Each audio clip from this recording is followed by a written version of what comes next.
Hi there, Perth. This is Dan Aykroyd. We at Crystal Head are proud to support this year's iHART exhibition on May 1st at the Oddfellow Bar, Fremantle. We know everyone will enjoy an evening of incredible art, sipping on some Crystal Head Vodka and supporting a very worthy cause. Cheers, mate.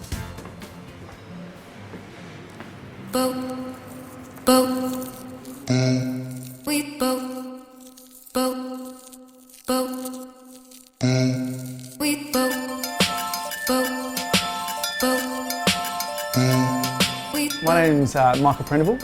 I work as a brand manager for a hospitality group in Fremantle. Dwight and Mike. I'm a freelance creative art director at the moment. iHART is, I guess it's like an evolving exhibition. So originally started with Converse, so we did sneakers to actually start with. So it's kind of evolved from that into skulls, skateboard decks, prints.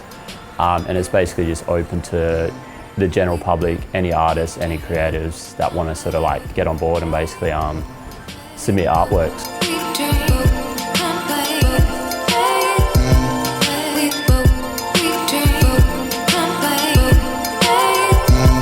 For this exhibition, we decided to just basically make it a bit more minimal and focus a bit more on, I guess, like the sort of a bit of a high caliber sort of artist list. The reason you feel bad doesn't make it hurt no more. I like being a part of group shows. I think it's really interesting to see how, and especially when you're given one medium, like one thing and how everybody treats it. I think that's really dynamic, can make a really dynamic show, and it's just a good thing that makes a show really cohesive.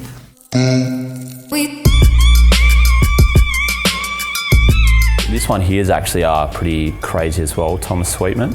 He's put these tiny little miniature characters in there.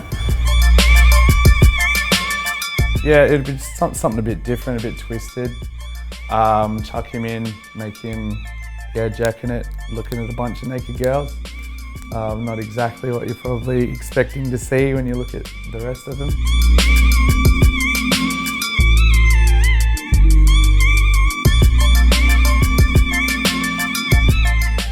A good artist, you should be able to recognise their work, I think. Like, you should be able to look at it, not have to look at the name tag and know, I know who did that. Like, so it's kind of cool when you have these group exhibitions, especially in Perth, because it's a small kind of community and you see the work and you know who did that. You know, you can kind of tell without having to know, and so kind of good to see everyone's work evolving, you know, like you see someone's work. You saw it at the last iHART exhibition and then they're doing something new, and it's like cool to see where they're at with their practice. I suppose group exhibitions are kind of cool for that reason alone.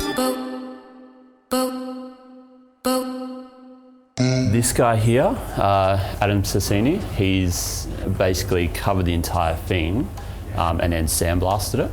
We try to sort of gauge it where it's not a normal exhibition where you might just get a lot of, say, painters, designers, stuff like that. We sort of tried to make it a bit broader and basically get, you know, sculptors, you know, woodworkers, leather artists, you know, all these kind of different trades, and basically just throw them a skull and just let them be creative. I think from the beginning it was a mixture of wanting to give local artists a bit of a step up as well. So one of the main things was we don't only deal with, you know, those sort of well-recognised artists. Also, on the other hand, was the whole charity angle as well. So we really wanted the opportunity to be able to, you know, either raise awareness for a charity or donate some money as well.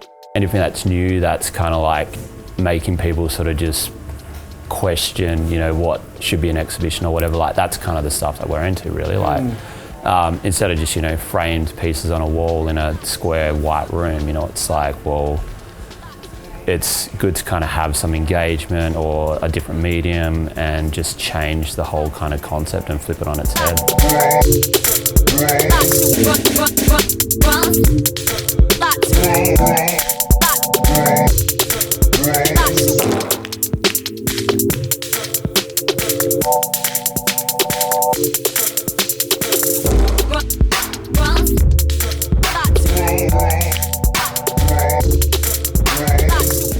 First press pick we did was like full on. We did it as like a joke. It was the whole love heart, fucking iHeart thing, and they managed to use it, and yeah.